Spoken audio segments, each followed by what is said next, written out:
Okay, so today for my first video, I'm going to be going over potential 2024 scenarios for the presidential election. Um, in the event that Donald Trump wins a second term, I'm going to be doing both Republican potential candidates and Democratic potential candidates. So for the GOP primary, obviously, this is pretty early in determining.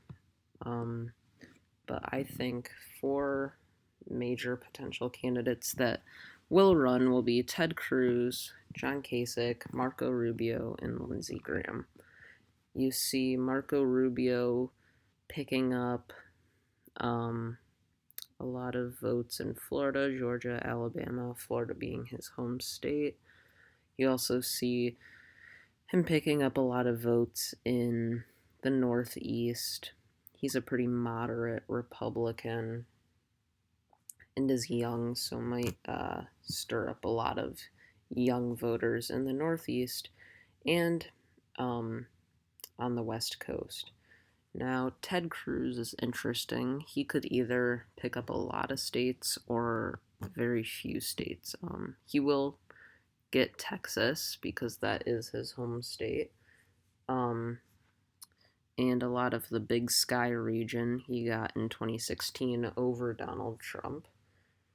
Um, John Kasich, home state of Ohio. I'm not sure he'll pick up this many states if he were to run. In 2016, he only picked up Ohio. But hey, he might. A lot of Midwest states, Indiana, Michigan, Wisconsin, Pennsylvania, that he could pick up.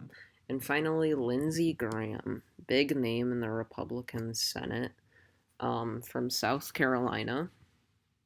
Ran in 2016 but dropped out fairly early. Didn't get a state in the primary, but I think he could make it at least to fourth place in 2024, picking up the Carolinas and potentially Virginia. So, and this would be the Democratic primary. Four potential names. There are so many that ran in 2020, but four potential would be Elizabeth Warren. Her home state is Oklahoma, but she's a senator from Massachusetts and has fairly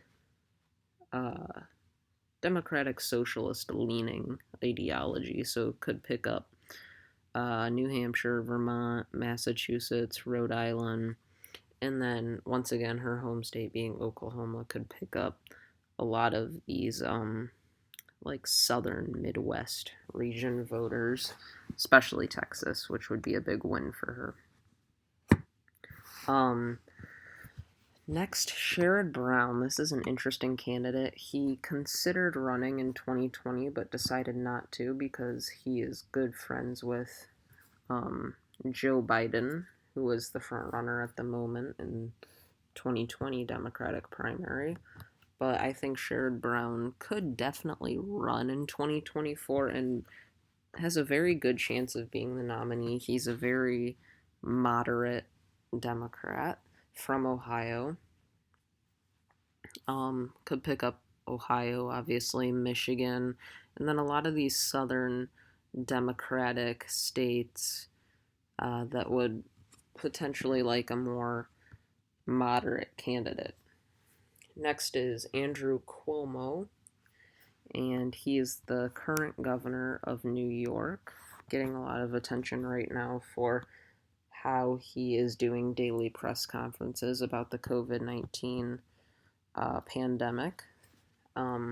I think he also has a good chance of making it far in the primary, but I think Sherrod Brown and Elizabeth Warren have the best chance of getting the nomination, but Cuomo could definitely go far, picking up New York, Connecticut, New Jersey, possibly Pennsylvania, but that could go to Sherrod Brown.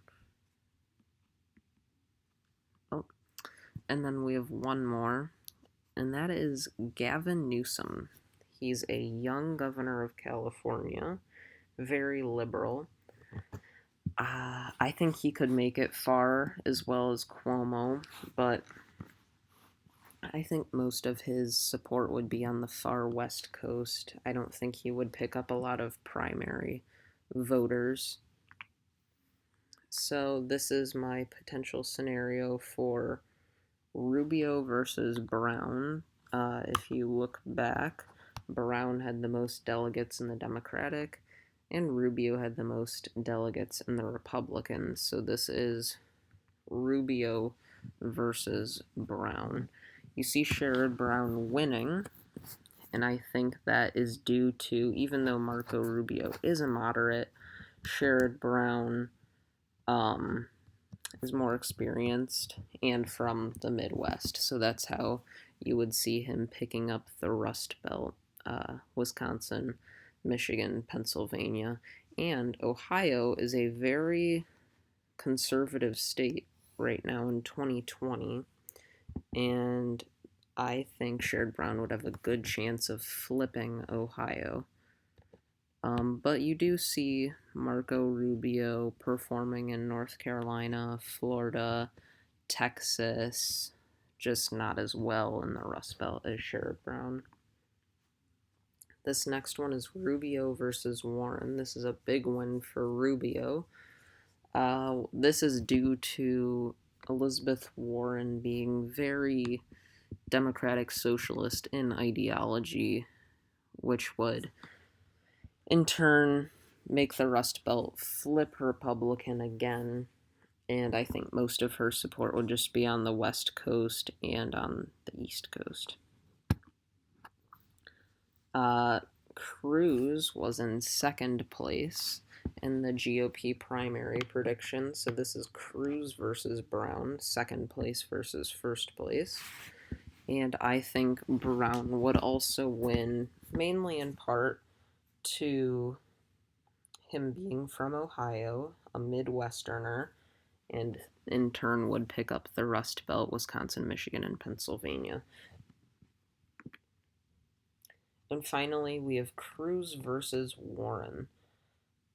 This could be a 2016 scenario. These are two very disliked people within their parties and nationwide.